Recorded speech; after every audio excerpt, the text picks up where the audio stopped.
Olá pessoal, sejam todos bem-vindos aqui ao nosso canal da Assinei. E hoje nós trouxemos aqui mais uma especialista, estamos junto com a Fernanda Franco.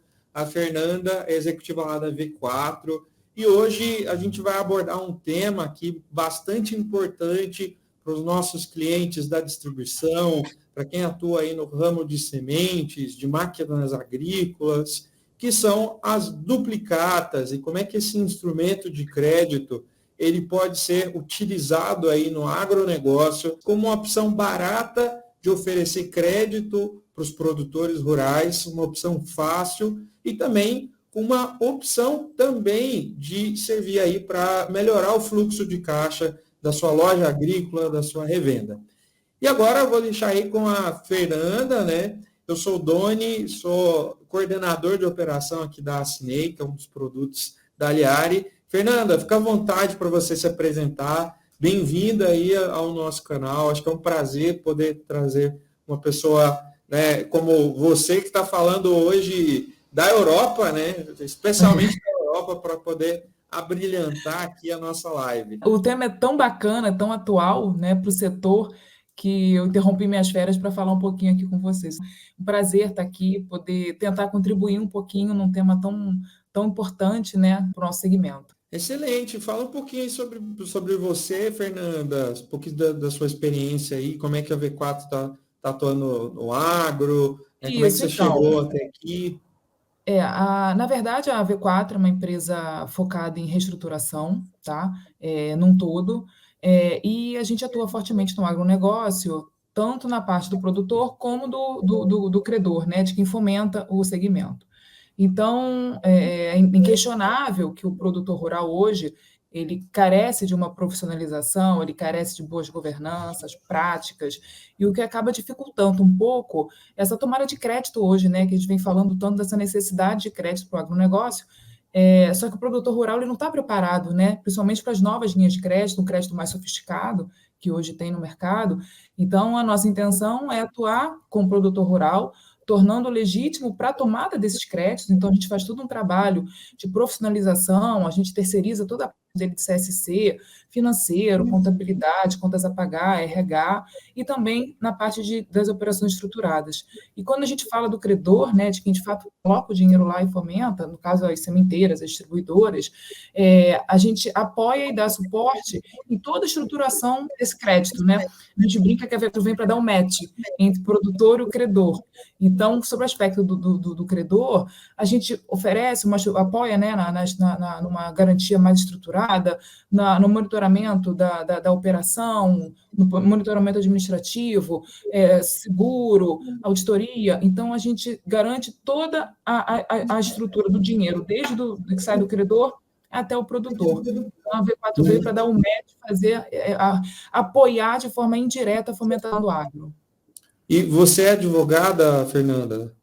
Sim, sou advogada, atuante há 20 anos aí no jurídico, atuei em empresas de grande porte, em operação estruturada, passei por uma recuperação judicial bem relevante, foi super bacana a experiência, e isso que nos motivou a abrir a V4, que é uma empresa focada em reestruturação, e a experiência aí que a gente teve já no mercado, trazer um pouquinho agora com o nosso conhecimento e poder tratar diretamente aí com esses produtores e distribuidores.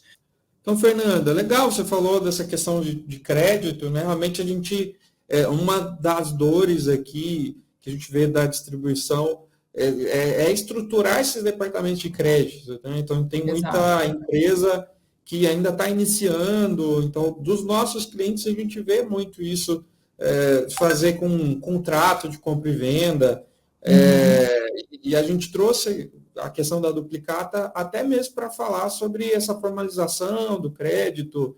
Queria que você falasse um pouquinho aí para a nossa audiência sobre o título, né? A gente sabe que é um título antigo, mas só para dar uma contextualizada, o que a gente pode trazer de vantagem aí do uso da duplicata, do contrato de compra e venda, por exemplo, é certo fazer só o contrato?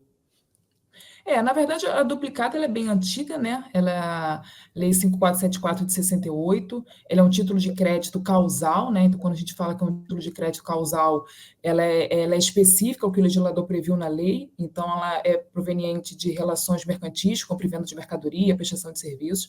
Então, ela é muito específica. Ela é facultativa, não necessariamente você precisa emitir uma nota fiscal, e ela é uma garantia de pagamento. Então, a duplicata, ela é muito interessante pela liquidez dela, né? Então, a partir do momento que o sacado ele emite uma duplicata condicionada a uma nota fiscal, né? Toda duplicata ela tem que estar condicionada à emissão de uma nota fiscal.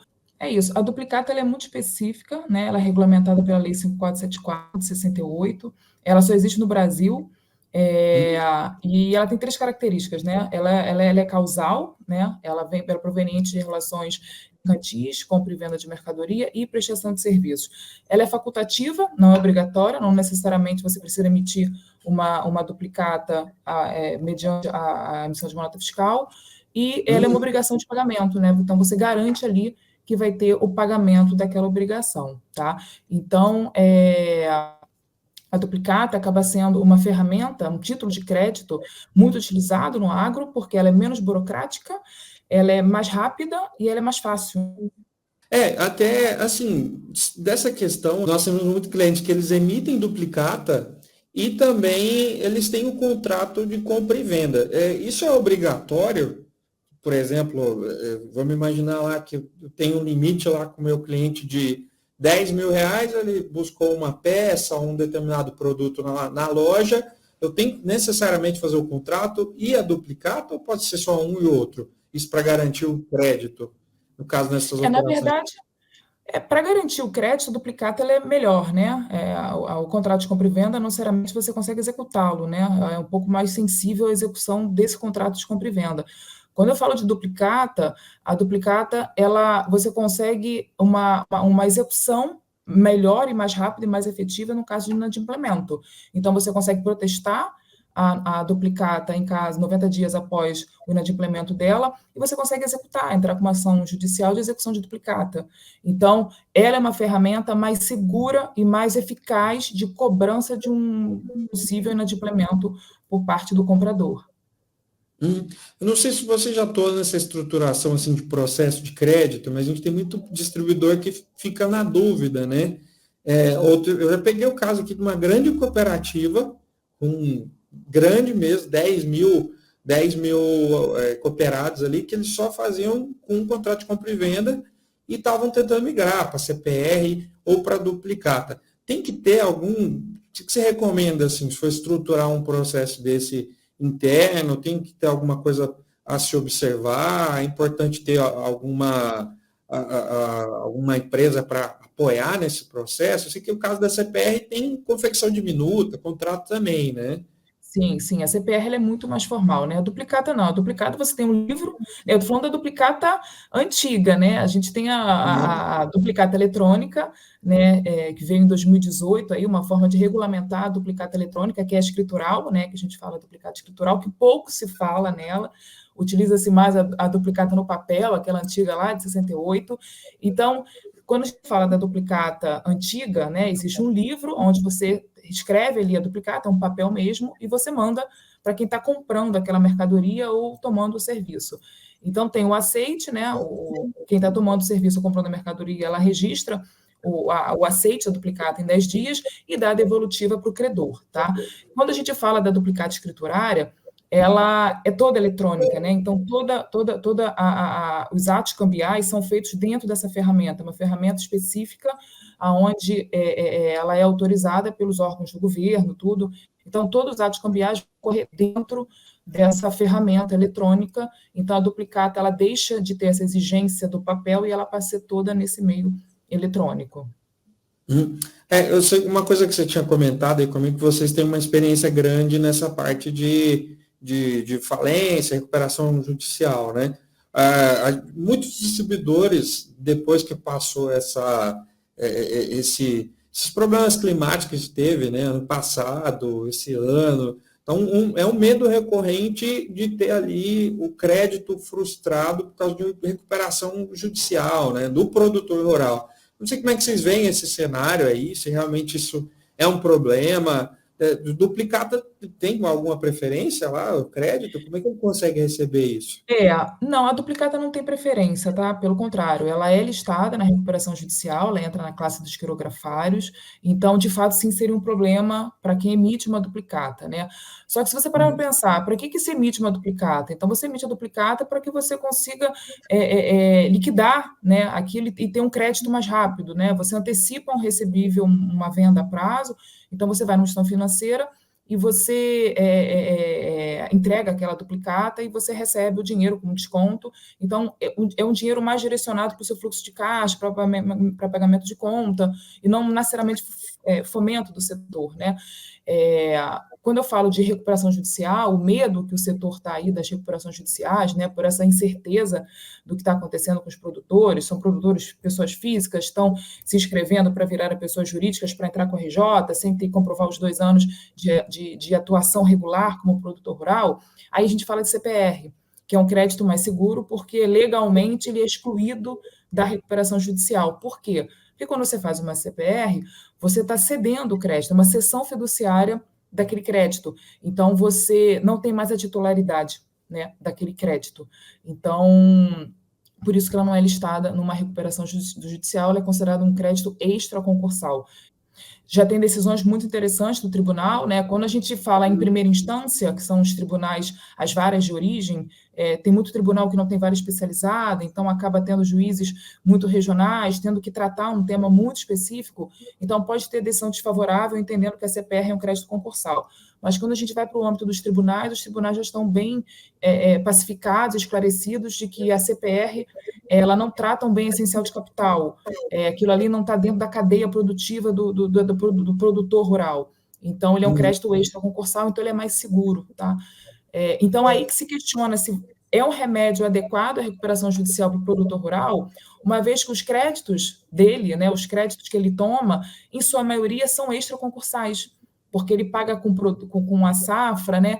Então, não seria, eu acho que seria uma medida muito boa, né? Enfim, eu tive excelente experiência com recuperação judicial, de fato ela recupera a empresa, mas ele é um remédio que tem que ser usado no momento certo, nas condições certas da empresa, não é um remédio muito forte, acaba prejudicando quem está entrando numa recuperação judicial.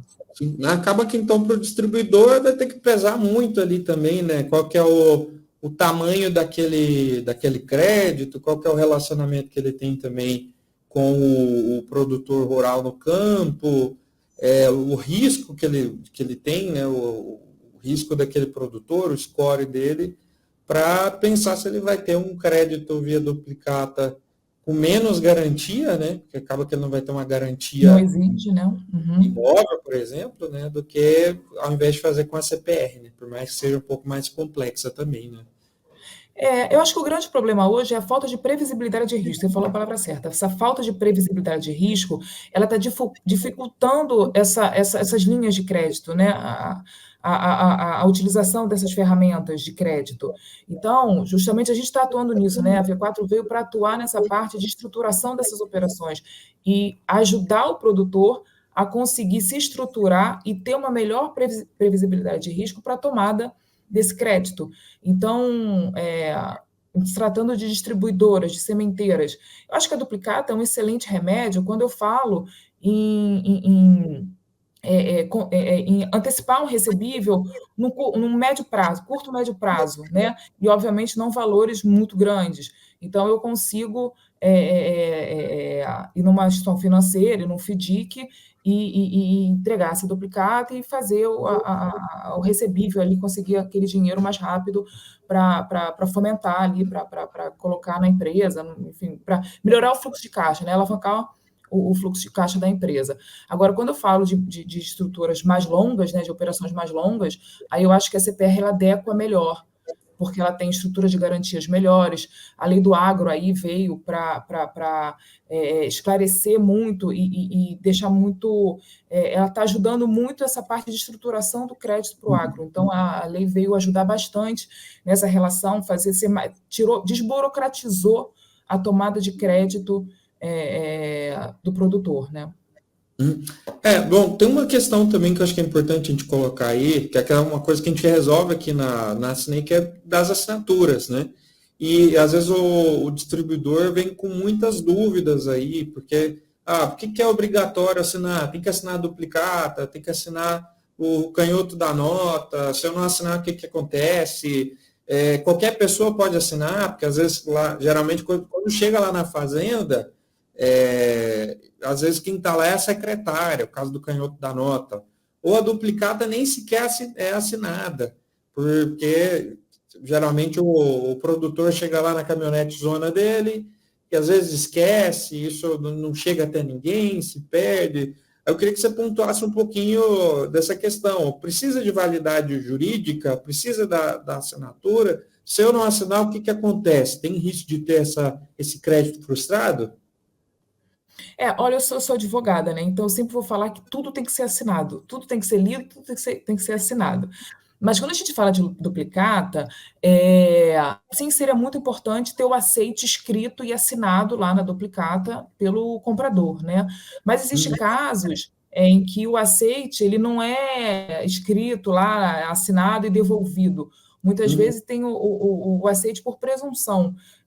Houve o comprovante de entrega da mercadoria, então presume que de fato houve ali a entrega do serviço, a prestação do serviço, a entrega da mercadoria. Ou de comunicação, que você manda um e-mail, né, você comunica, você não assina a duplicata e devolve, mas você comunica que está aceitando ali aquela duplicata, né, como sacador.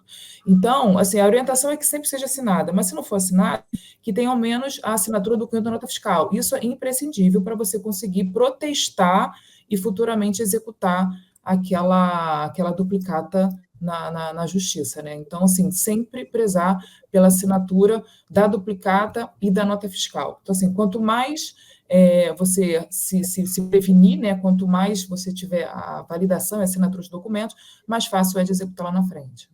A gente até lançou recentemente agora uma integração com um produto nosso lá dos RPs que permite essa assinatura lá do canhoto, né? E o pessoal tem gostado bastante aí desse recurso, porque no agro, às vezes a distância é um problema, né? O produtor está lá na fazenda, o distribuidor está na loja, o deslocamento custa caro, né? Mas uma coisa que a gente tem sempre falado, acho que está nessa linha que você disse, é que não se peca pelo zelo, né? Se você tem os dois Exato. instrumentos, quanto mais você conseguir gerar prova a seu favor, o caso do distribuidor, melhor, né? Então, assim, acontece, né? Eu acho que faz parte a distância, e tudo. Então, a assinatura digital ela veio para facilitar todas essas operações. Então, é super importante que transite por essa ferramenta toda essa parte da duplicata, né? Você manda a duplicata ali de forma virtual, ele faz o aceite, já devolve, imprime e está tudo certo. Se houver um adimplemento futuro, você consegue executar mais fácil inclusive para conseguir antecipação desse recebível, né? Para você descontar essa duplicata, é interessante a assinatura também. Então, ela dá mais validade, dá mais confiabilidade para essa antecipação desse recebível. Acho que essa questão da antecipação aí, da busca de recursos pelo distribuidor, talvez acho que com a duplicata não sei nem se é algo tão novo, né? Porque o pessoal já tem acesso à securitizadora, empresas especializadas, né? Mas acho que uma coisa positiva que teve aí também é essa coisa do duplicata escritural, né? Principalmente para antecipação de recebível aí, acho que tem alguns pontos vantajosos para distribuição, né? Como mais escritural. A duplicata escritural ela é muito formal, né? Ela está dentro de um sistema eletrônico. Então, quando eu falo de antecipar um recebível de uma duplicata escritural, ela tem muito mais validade. Então, as chances de você conseguir mais crédito com uma duplicata escritural é muito maior. Os juros serem menores, inclusive. Então, de fato, ela é super interessante. Ela vem sendo usada, vem aumentando a utilização da duplicata escritural, e ela, de fato, é muito melhor para ser utilizada, porque ela consegue dar mais garantias desse crédito, do recebimento desse crédito e da execução em caso de inadimplemento. Não, legal. Inclusive, eu acho que tem questão lá também de alguns detalhes específicos da duplicata escritório, que a gente pode até comentar, mas é até um desejo nosso fomentar também esse tipo de instrumento, né? Porque eu sei que tem diferença, né? Hoje, por exemplo, se eu mando através do RP, não é escritural ainda, É virtual, né? é virtual, né? Uhum. Que nada mais a duplicata virtual, ela nada mais é que apenas a assinatura na duplicata. Ela continua sendo como se fosse de papel lá no livro, antiga, que você anota no livro, registra tudo direitinho. E você apenas colhe a assinatura de forma virtual. Ô, Fernanda, e tem uma questão que eu vejo que às vezes o pessoal preocupa muito, assim, na recusa da duplicata. Isso pode ser um problema, se às vezes, por exemplo, lá na ponta o produtor recusar a duplicata, não tiver assinado, isso pode trazer algum transtorno depois? Não, o único transtorno é a recusa da duplicata com a justificativa da recusa pelo comprador. Aí sim tem que Uhum. analisar o motivo da justificativa. Mas fora isso, se não houver devolução da duplicata, né, enfim, entende-se como não aceite dele, se você tiver o comprovante do canhoto assinado, você consegue protestar e executar. Então, não necessariamente o não aceite ali da duplicata sem justificativa plausível, né, de erro na entrega, danificação dano na mercadoria, né, extravio, fora do prazo, fora do preço contratado. Então, são os tipos de justificativa que o comprador consegue argumentar para o não aceite daquela duplicata. Agora, se ele não deu nenhuma dessas justificativas, o não aceite não necessariamente essa recusa te impede o credor de executar e de protestar essa duplicata. Ele consegue comprovar com o canhoto da nota fiscal e comprovar que houve a entrega da mercadoria ou prestação de serviço. E para os nossos amigos aí do Departamento de Crédito que estão nos assistindo, o que é importante saber assim, a respeito de protesto? Acho que principalmente para quem está começando, por exemplo, pode ser que tenha as dificuldades aí, quando deve haver o protesto, se tem algum requisito para o protesto. O protesto ele é fundamental para que você possa executar essa duplicata, né? Então, quando houver 90 dias após o vencimento da duplicata, você já pode protestar no cartório e, a partir de então, você consegue entrar com uma ação judicial executando. Sem o protesto, você não consegue executar essa duplicata no judiciário. Uhum. Acho que é uma coisa que todo mundo sabe aí dessa diferença ali, por exemplo, que até uma coisa que a gente falou, contrato, quando é contrato de compra e venda, é um tipo de ação. Exato, Quando é uma duplicata, é outro tipo de ação, e o exato. CPR também, né? Também é um título executivo, né? São Acho que títulos se eu executivos distintos, exato. Exato. puder falar um pouquinho aí, acho que é importante até o pessoal saber aí do que tem prazos, né? Prazos diferentes aí, prazos importantes, né? Exato, exato. A duplicata, ela tem muitos prazos, né? Então, você tem um prazo de 10 dias para enviar, de 30 dias para enviar a duplicata para o comprador. Depois tem 10 dias para o comprador devolver a duplicata assinada com aceite para o credor.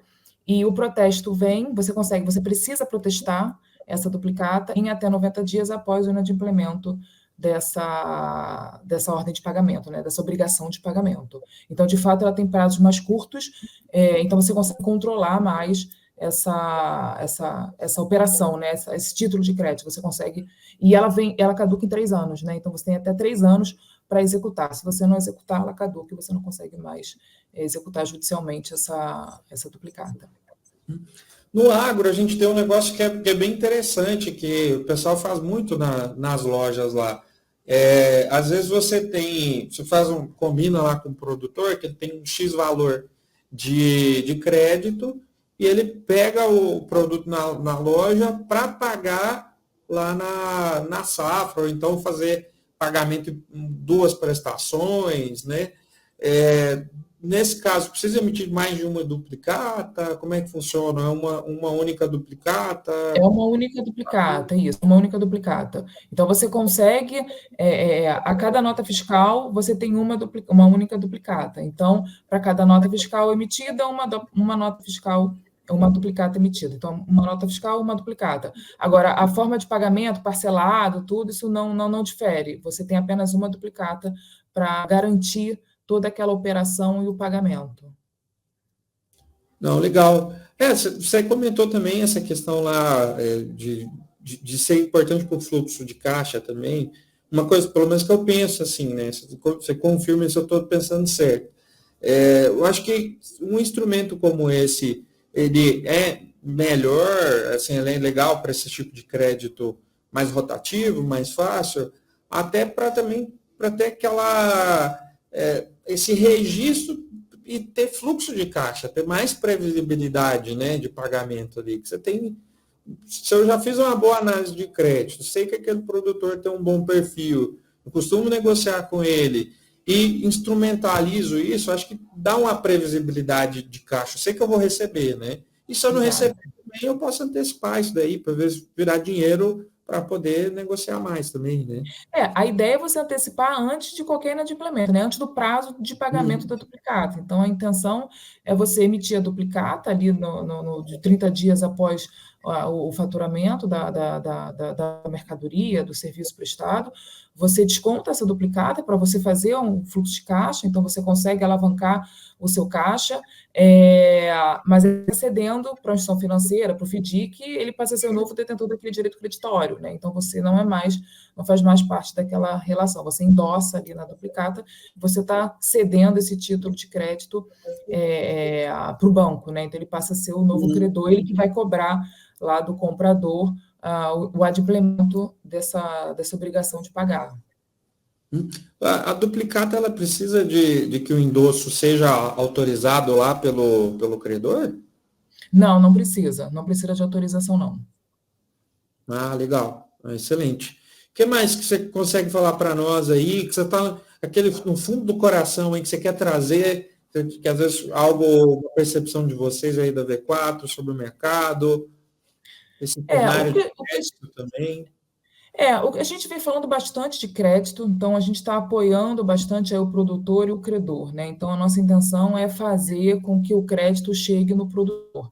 Então, acho que existe sim um aumento de insegurança no segmento, está se falando muito de recuperação judicial, então eu já, inclusive, tive alguns eventos, tanto do judiciário, quanto de próprios produtores e distribuidores, falando de recuperação judicial do agronegócio. Então, assim, a mim não assusta muito, né? Quando a gente fala de teve um aumento de 500 e o Serasa deu esse dado, né? 560% de aumento da recuperação judicial em 2024, de 23 para 24. Mas a gente saiu para 127 recuperações judiciais. Então, o universo de 5 milhões de produtores é um número muito pequeno. Assusta porque não tinha. Então, acho que a possibilidade do produtor rural, pessoa física, entrar com a recuperação judicial, por se inscrever como pessoa jurídica e não precisar desses 2 anos de execução da atividade agrícola, ele sim comprovar que já exercia essa atividade, é uma insegurança. Então, acho que o credor tem essa insegurança de, poxa, eu estou fazendo uma linha de crédito para uma pessoa física, e de repente ela vira pessoa jurídica com uma recuperação judicial, então os critérios são diferentes de avaliação de crédito para uma pessoa física e uma pessoa jurídica. Então, eu acho que esse cenário de insegurança de fato faz sentido. Agora, a questão desse aumento de recuperação judicial, eu acho que existe um desconhecimento do assunto no setor, então isso acaba assustando pelo desconhecimento, ausência de pessoas qualificadas para tratar o tema. Então, a gente tem que ter muito cuidado para não virar uma indústria, né, de recuperação judicial do agro. Então, tem muitas pessoas maldosas aí que já vão logo querendo colocar o produto de recuperação judicial. E tem muitas pessoas que falam, olha, eu quero entrar em recuperação judicial. Eu falo, não, peraí, deixa a gente entender o seu cenário, deixa a gente entender o que tem que fazer, deixa a gente entender a sua estrutura interna, o que a gente consegue fazer para viabilizar melhores créditos. Tem tantas opções aí, tem o CRA, tem a CPR, então tem muitas formas de fomentar o segmento, dando previsibilidade de risco, sendo mais vantajoso para as duas partes. Então, eu acho que tem inúmeras alternativas antes de uma tomada de decisão de uma recuperação judicial. Então, está aí para apoiar. Então, vendendo um pouco meu peixe aqui, a V4 está para apoiar essa fomentação do segmento, a gente está apoiando o produtor, a gente está apoiando o credor para que esse crédito chegue mais rápido, mais limpo e mais transparente, mais seguro, de ponta a ponta, né? É até uma questão que você colocou aí que é interessante, porque às vezes a duplicata, que a gente está falando de duplicata, ou CPR, né? Mas vamos tomar por base a duplicata. No cenário que a gente tem, da maioria dos produtores não serem tão organizados na parte documental, né, na parte de imposto de renda, acaba que o crédito na distribuição ele é muito relacional também, né? Então, empresta-se sabendo que o seu João lá, que tem tantos mil hectares, tantos mil cabeças de gado, que o RTV está todo dia lá vendo de fato a soja nascer, o pilho nascer, mas quando você pega um produtor desse e vai para um crédito mais estruturado, você acaba já tendo um problema. Porque aí, imposto de renda. Ele não tem imposto de renda, ele não consegue expressar toda aquela riqueza dele que está lá no campo. Então, acaba que um dos motivos pelo qual esse instrumento ele é tão interessante é justamente porque esse crédito mais fácil acaba privilegiando esse produtor que também não é tão organizado, que você vai ver, eu falei imposto de renda, mas aí ITR, as matrículas, aí o problema quando você vai entrar numa análise de crédito mais profunda e precisa, por exemplo, verificar lá o PRODES ambiental, aí não tem nada disso, né?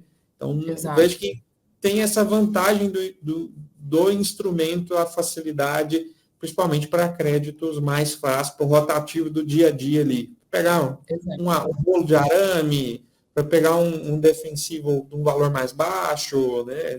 Tem isso também, né? Exato. Estrutura de garantia, né?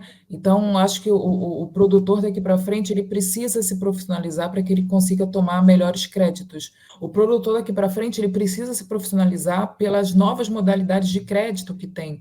Então, os créditos estão mais sofisticados, as operações estão mais estruturadas e o mercado de crédito está exigindo essa profissionalização dele, né? Esse conhecimento dos números, previsibilidade de risco, alocação do dinheiro, principalmente, né?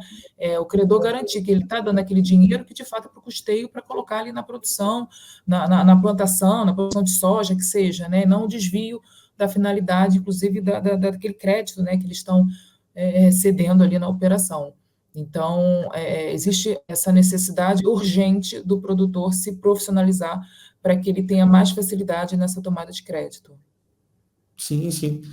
E do lado do distribuidor, eu vejo que está tendo muito essa profissionalização também, né? Pelo menos nas revendas de médio, grande porte lá. Então, o pessoal já está compondo seus próprios fundos, seus FDIC, CRA, né? Está buscando estruturas de trazer alavancagem via mercado, né? E tudo isso daí se precisa esses títulos como duplicata, CPR, tudo isso tem que ter um lastro muito bem seguro, né? E até mesmo a questão da carteira, né? Você tem que ter, tá tudo bem documentado, tem que ter uma boa esteira de crédito ali, para levantar essas informações do produtor e dar segurança ali para esse investidor também, né? O que o credor precisa? Ele precisa de seguro, ele precisa de boa garantia, né, uma boa garantia real, ele precisa monitorar a operação do produtor, ele precisa monitorar o administrativo, né, a rotina ali do produtor, se de fato ele está tomando conta bem, pelo menos, principalmente do financeiro dele, né, e auditoria. Então, o credor ele também precisa se profissionalizar mais, né, ele precisa exigir essa gama de requisitos para que ele tenha mais segurança em alocar esse dinheiro na produção. Sim. Bom, Fernanda, vamos finalizando aqui. Quero te agradecer pela participação.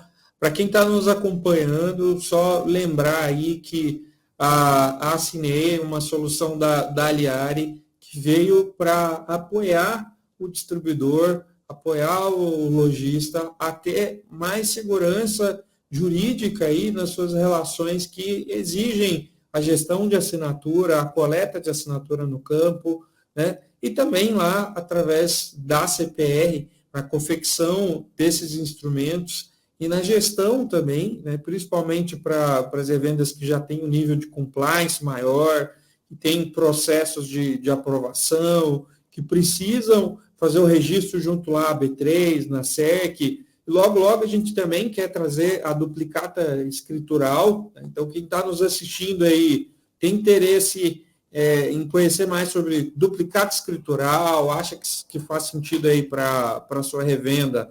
Então, nos chame aí, que a gente vai ter um prazer muito grande de conversar e poder falar mais sobre esse instrumento e das possibilidades que existem em desenvolvimento de produto, né, para trazer também mais segurança aí nessas relações com duplicata. E hoje, já lá integrado com os nossos RPs, a gente oferece essas assinaturas da duplicata, do canhoto da nota, tá? Então, estamos à disposição. Quem está assistindo esse vídeo gravado aí depois, então, nos chamem, que a gente vai ter o prazer de conceder aí um acesso, uma experiência com a nossa plataforma, né? Estamos dispostos aí a tomar um cafezinho junto também, e estamos sempre de portas abertas. Obrigado, Fernanda, se quiser deixar o seu abraço aí. É isso, obrigado, Doni, obrigada, Liari, pela parceria de sempre, foi um prazer estar aqui, e, se possível, me chama aí para falar um pouquinho do agro, que é algo muito bacana, que a gente gosta muito de atuar. É isso, pessoal, um grande abraço, até logo. Tchau, tchau, gente, boa noite.